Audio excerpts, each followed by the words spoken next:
We need 5,000 likes on this video.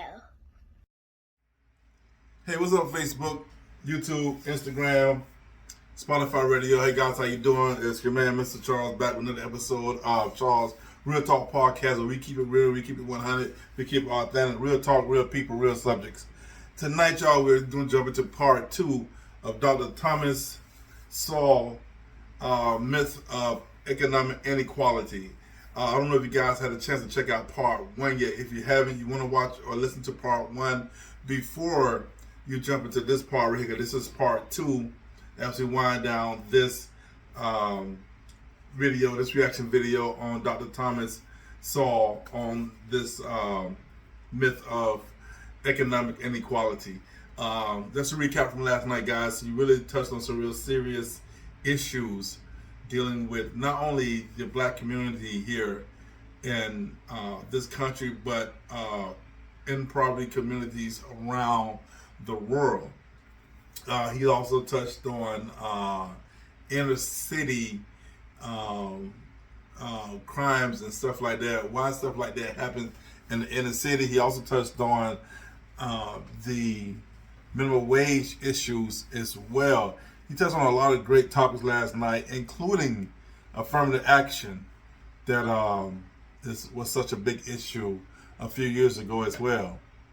Now, guys, once again, if you haven't checked out part 1, go back and check out part 1 first, and therefore you can be caught up on what he's talking about currently. Understand that this is only a reaction video to educate the people, because the people need to be educated as well as myself. So we're going to jump into this thing, part 2. If you haven't subscribed to the channel, go ahead and subscribe to the channel. If you haven't subscribed to the Spotify channel, Spotify station, go ahead and do that as well. Leave a like, comment below. Let me know you like the contents of this channel. And man, we hope that you guys really do, because we answer all comments that are left down below.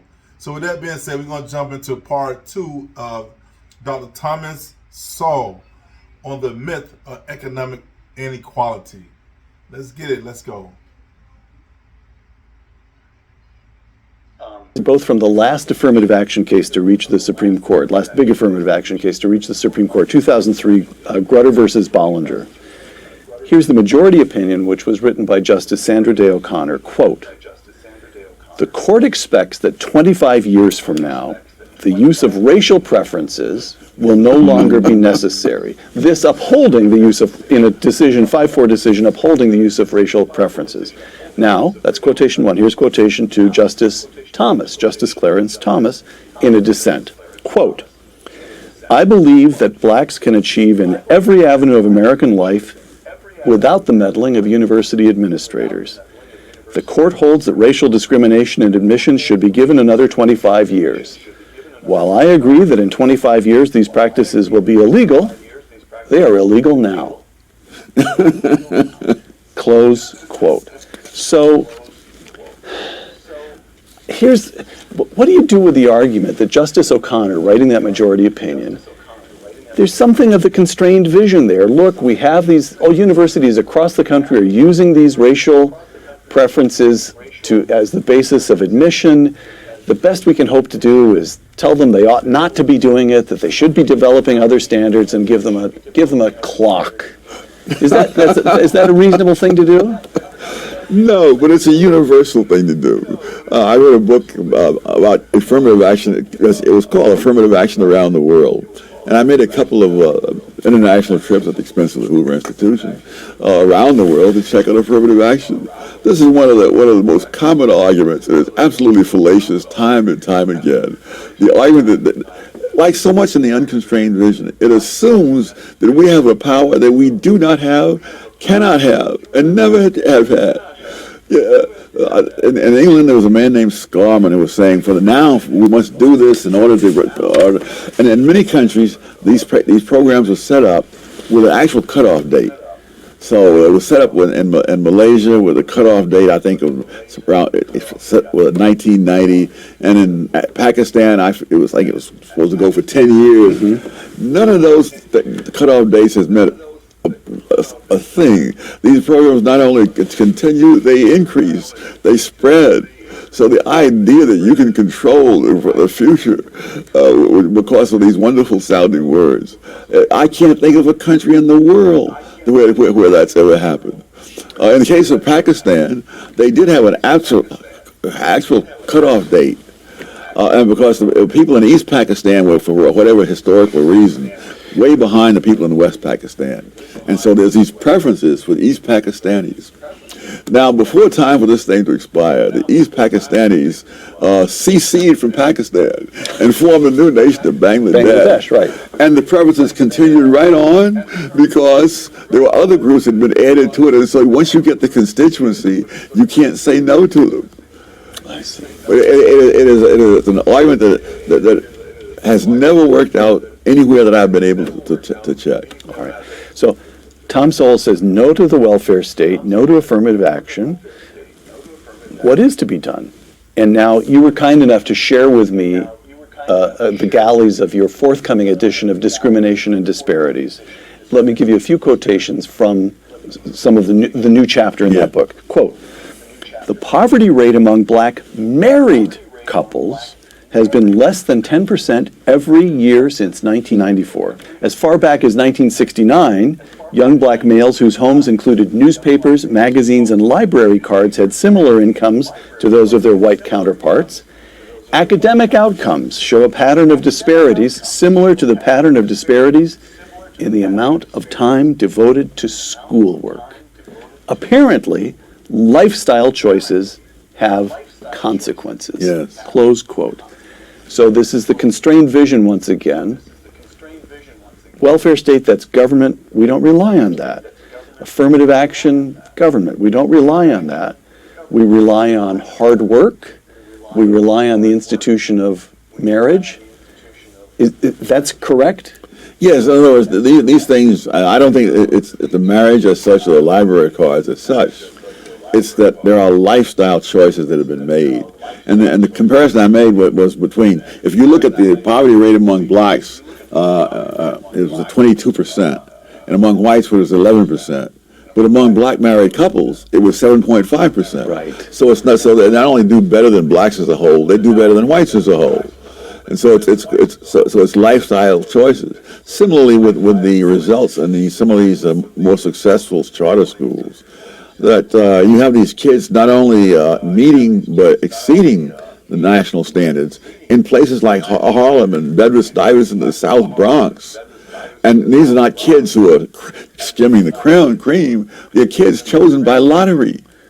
They don't even test them for ability. They don't even look at their academic records. They take them into the schools and they have hard work and they make it clear at the outset, and they don't tolerate a lot of nonsensical behavior. And these kids are doing incredibly. So, Tom, here, again, I think back to the Moynihan. Well, no, I think so. The Moynihan report in '65, and he was very alarmed by the illegitimacy rate of 25% among African Americans. By the way, in fairness to the late Moynihan, we should point out one reason he was alarmed by this was his own father had walked out on the family when he was 10 years old. He experienced what it meant to kids to have one parent. Okay. And now it's all gotten dramatically worse for whites and Hispanics and black, for everybody. And then I think back beyond that to your experience of Harlem. You drop out of high school and do what? Go on welfare? Start cashing? No, you went to work. And you spent some of that money to buy some inexpensive encyclopedias. Yeah. And the Harlem was sick. So, but I feel this council, it's almost a council of despair in that world just seems so utterly vanished. No question. So your argument is if we can stand up to the welfare state, we can somehow get back to that world. The family structure will reassert itself. That's going to be reconquering the same ground, which is really tough to do, but it can be done. I was so lucky. At the time I had no clue about all this. I left home in 1948. Many decades later, I learned that unemployment rate among black teenagers in 1948, 16, 17-year-olds, was 9.4%. Among whites of the same age, it was 10.2%. So both blacks and white teenagers had only a fraction of the unemployment that they have today. You were expected to work. You were expected to be able to get a job. And more importantly, the jobs were there for you. This is because of a fluke, really. The minimum wage law in the United States, Fair Labor Standards Act of 1938, was passed with specified rates of pay that you're supposed to get. Almost immediately, inflation took off during the 1940s. So by 1948, those numbers that were in the law were meaningless. Oh, I see. In other words, when I started out as a Western Union messenger, the minimum wage was 40 cents an hour. I started out at the bottom at 65 cents an hour. So it was the same as if there was no minimum wage. And this is what happened. You had this, and I was so lucky. I, of course, had no clue about any of this. Now, a black kid 20 years later comes in there. People have become compassionate. They've raised the minimum wage, so he can't get a job. Got it. And I don't think it does any community any good to have a whole lot of teenage males hanging around on the streets with no job and nothing to do. Right. Tom, but another thought here. You're describing a world, Harlem, the urban world, gone. Yes. But you made visits when you were young. You knew the South as well, didn't you? You went back to the South when you were young from time to time? I say back to the South because, as I recall, you were born in the South. Yeah. I went to New York. Went to New York. Yeah. Well, I think this was courtesy of the Marine Corps, which happened to locate the boot camp in South Carolina and Camp Lejeune in North Carolina. Okay. So what I'm getting at is, you're of the generation that saw Jim Crow with your own eyes. Oh, no question. No question. Okay. So, well, let me read you a quotation. This is from an article that got a lot of attention in The Atlantic a couple of years ago called The Case for Reparations by Ta-Nehisi Coates. Quote, "White supremacy is a force so fundamental to America that it is difficult to imagine the country without it. Reparations is the price we must pay to see ourselves squarely." Close quote. And Tom Sowell, who actually saw Jim Crow with his own eyes and experienced it, responds how? It would be nice to know his evidence for what he said, just to be old-fashioned about it. No, it was a rotten system. But I don't know how we get from that to reparations. I mean, what we see in the United States in terms of the bad things, you see all around the world. If you were to give reparations to everyone whose ancestors had been slaves, I suspect that you would have to give reparations to more than half the entire population of the globe. Slavery was not confined to one set of races. I suspect that most of the people who were either slaves or slave owners around the world were neither white nor black. I mean, this was a universal curse of the human species. Africa, the Middle East, Asia, slavery took place everywhere. And it continued elsewhere long after it was abolished in the Western countries. Let me try as sticking with Ta-Nehisi Coates. Shelby Steele talks about white guilt. And in Ta-Nehisi Coates, you get almost the counterpart of that, a kind of African-American claim against the white guilt. And this seems, beginning with the abolitionists, even beginning before the Civil War, you see almost every generation, there's some expression that racism and slavery, as Shelby calls it, correctly, of course, the sin of slavery is so deeply, and it's something we still live with. How do we expiate it? How do we get past it? Is there something we can do to relieve ourselves of this legacy? Oh, I think you should repeat it. If you were a slave owner, I don't see any reason why you should feel differently. On the other hand, I can't get over the idea of A, apologizing for what B did. Okay. Even when they're contemporaries, much less when one is dead and the other is alive. All right. I mean, Scalia, I remember was saying, that I owe no man anything because people who look like me did something to people who look like him. Okay, so just get past it. Get to work. Yeah. All right. Tom Sowell's view is get an education, stay married, and do your job. Roughly. Yeah. All right. Charles Murray. You used to write a column every so often called Random Thoughts on the Passing Scene. Yes. And so I'm giving you a little snippets here of the passing scene in our final questions.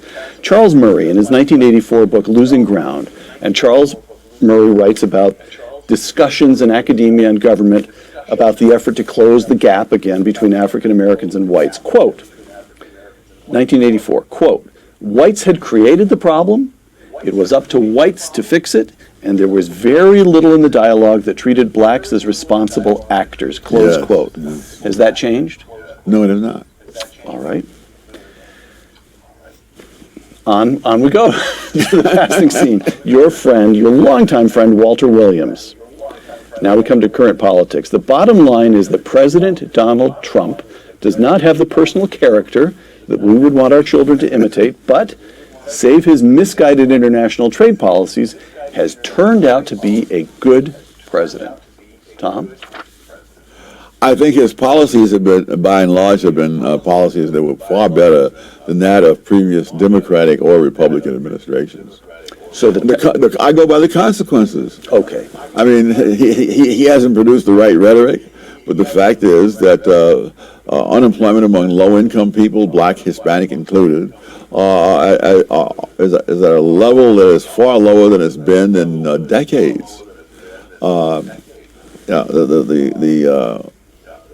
The economy is booming in a way that no one had predicted. People like Paul Krugman was saying that when Trump gets in, the economy is going to tank. No, the economy hit new highs. Right. But there are so many people among the intelligentsia, especially, who are absolutely immune to facts. It's as if they took their anti-fact shots every year, and the facts will just not affect them. So this brings us back. I can understand. I mean, I really can. My understanding is limited, which is why I'm going to put this in the form of a question. I can understand the never-Trumpers who don't bother me with economic boom because this man is on my television screen every single night and I can't stand him. I can understand. I can see that impulse. I can understand what they feel. This is the second consecutive president of the United States that I automatically turn off when I'm watching on television. All right. Keep the remote right next to your hand. Okay. Who was the first? Obama. Got it. You're totally bipartisan in that regard. Always. No other way. But the Great Society, the larger point that you've been making here, the Great Society, the war on poverty, this is now 6 decades of experience. Yes. And we have, as you have said, the gap hasn't closed. We've got dissolution of the family structure, rising crime rates. That I don't understand. How can it be that the people, now I don't know how to remain bipartisan, but Democrats, liberals, the progressives, just are not, the evidence is in. This has not worked. Why, after more than half a century, there's still a refusal to look at the evidence. Yes, and there's even a tendency to falsify the evidence. And how come? I think people become attached to a vision. And that really warps the way they see the world. Human beings have an enormous capacity to rationalize. Yeah, all right. Again, notes on the passing scene. An article from the New York Times just a couple of days ago, quote, now this is a longish quotation, but it's important to lay out the facts here. Over the last decade, the charter school movement gained significant foothold in New York. The movement hoped to set a national example. If charter schools could make it in a deep blue state like New York, they could make it anywhere. Over 100,000 students in the city's charter schools are doing well on state tests, and tens of thousands are on waiting lists. But the election of this November, suggested that the golden era of charter schools is over. The insurgent Democrats did well across New York, but especially in the state Senate, have repeatedly expressed hostility to the movement, close quote. And Tom Sowell responds to that set of facts how? Oh, that really is one of the moral outrages that for many kids who are cut from a very poor background and whose parents may not have had much education, a decent education is the one thing they have to have to have a better life. And these schools have been absolutely spectacular. The charter schools. The charter schools. The successful ones. Now, there are a few that weren't. But, for example, a few years ago, on the statewide, New York statewide math tests, there was an elementary school, grade 4, I believe, in Harlem, whose students passed those tests at a higher rate than any fourth grade kids anywhere in the state of New York. I mean, we're talking Scarsdale, Briarcliff, places like that. The Success Academy schools as a whole,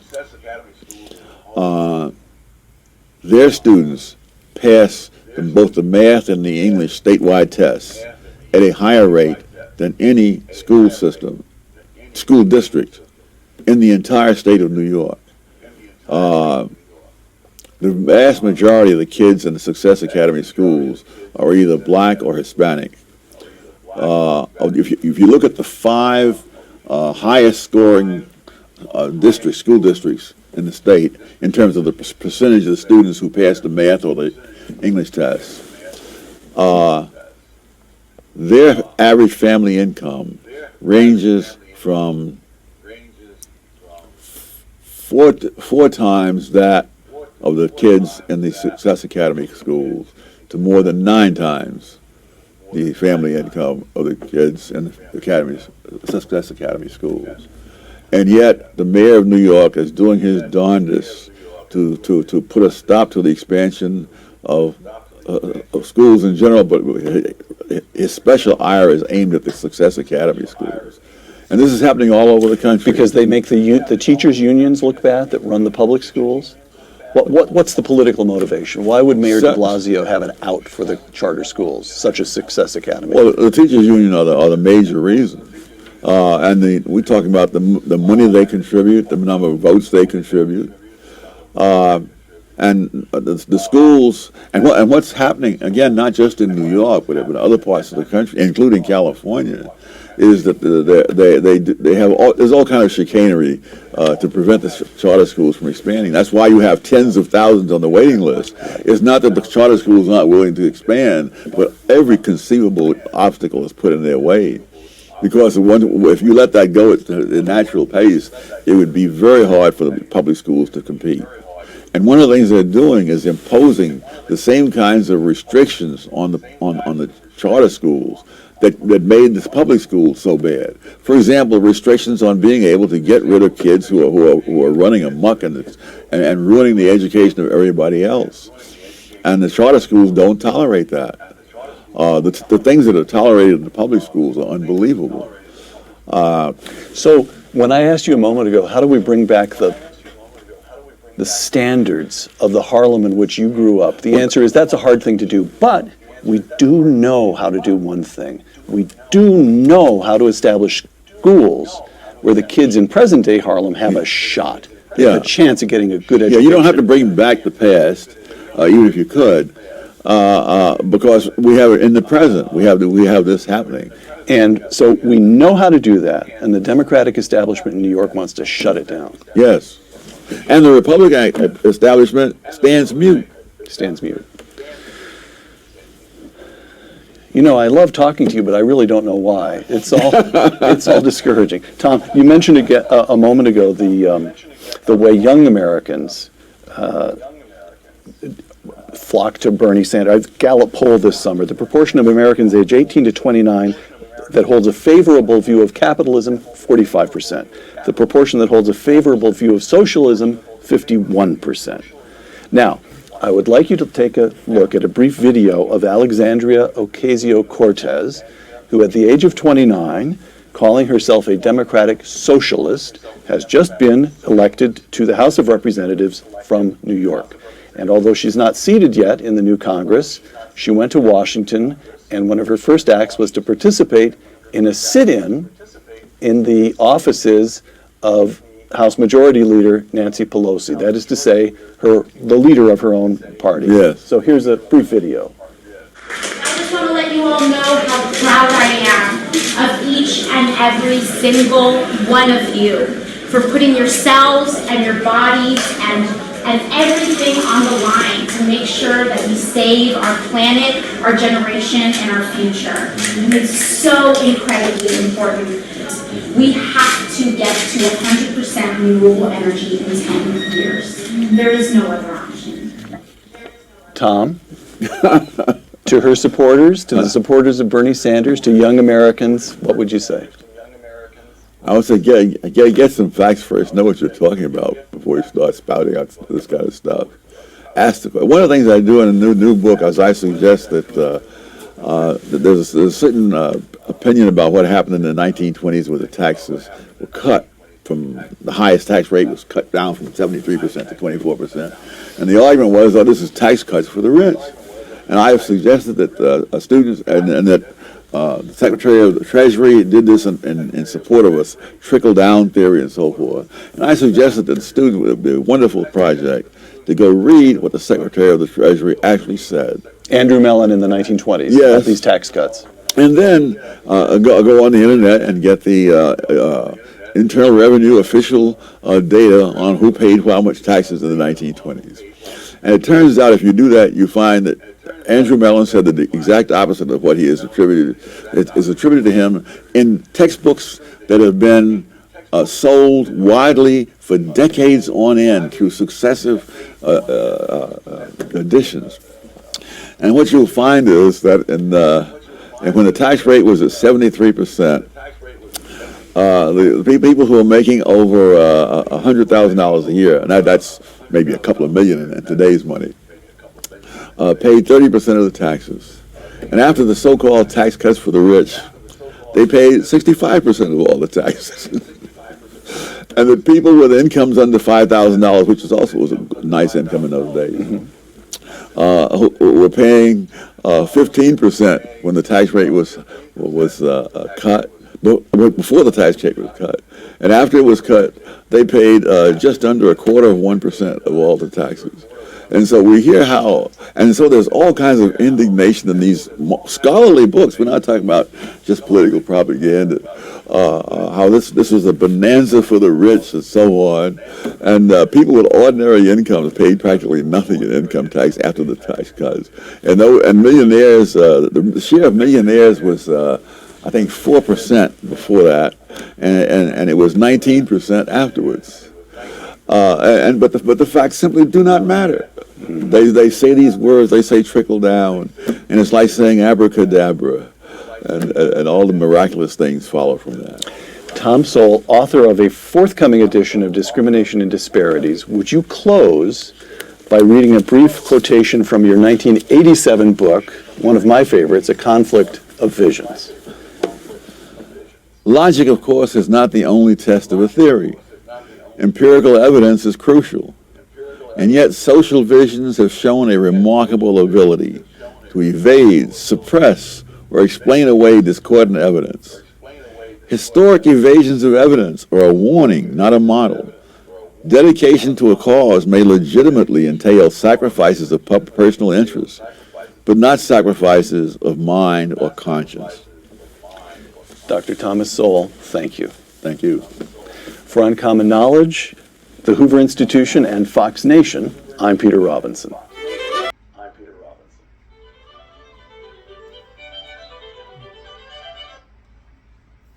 All right, people. So we're going to expound on this. That's a little bit. We're not going to go deep into it because I want you guys, like I said, to watch the video and listen to Dr. Thomas Sowell. He's definitely going to explain to you much better than I can. But one thing I want to touch on is the fact that Thomas Sowell is not a communist, but he is bipartisan. Like, he doesn't care whether it's Democrat or Republican. He just wants the right thing to be done. As you saw when this comment when he said that there's a second president back to back that I have when I have turned off the television when they come on TV, meaning he wasn't a big Obama fan as well as he wasn't a Trump fan. It's a whole lot of stuff that this man is speaking that is true, depending on how you want to accept it, how you want to take it. But what he's saying is absolutely positively true. We live in a society where no one, whether it's Democrat or Republican, is doing the right thing to make the situation right. So I hope you guys got some out of this. I hope you understood this. You guys' comments are more than welcome. In fact, they are encouraged. So please drop your comments down below. Let me know how you feel. Don't worry, I'll respond to all comments. Doesn't matter. We definitely want to talk about this and see how you feel about this in the second part of this reaction video. So guys, let's go ahead and discuss this a little bit, see what we come up with. Let me know your feelings about Dr. Thomas Sowell and his theory on economic inequality. I want to know your input on what you feel about it. A lot of us are not knowledgeable in that area of expertise. It's understandable. Give me your simplified input on what you think about it. Let me understand. Show me what you think about it. Let me know that you paid attention to what he was saying, and let's share our thoughts and ideas on this topic. So once again, guys, I am your man, Mr. CRT man. I want to thank all of you stopping by, checking out Charles Real Talk podcast. We keep it real, we keep it authentic, we keep it 100. Real talk, real people, real topics. Man, it's also going to be on my other channel, RV TV, where we have those are all our reaction videos there. You guys want to check that out as well. It's going to be on my Facebook channel as well, so you can check it out at Charles Thornton as well. Let me know what you think about it. And the podcast will be on Spotify Radio as well as Twitter as well. So thank you guys for stopping by. I hope you guys got as much out of this as I did. I definitely got a lot out of it. I'm really impressed with what he was saying. We're gonna do another video on Dr. Thomas Sowell next week. We're gonna get into some other stuff here soon. So be looking for the next video very, very soon, guys. We're on our way to 50,000 subscribers, man. With you guys' help, man. Really appreciate it. Once again, I'm your man, Mr. Charles. Of those on my RV television station, Mr. CRV, Mr. CRT, coming to you live, man. And I want to say thank you, guys. Be blessed. And as always, peace.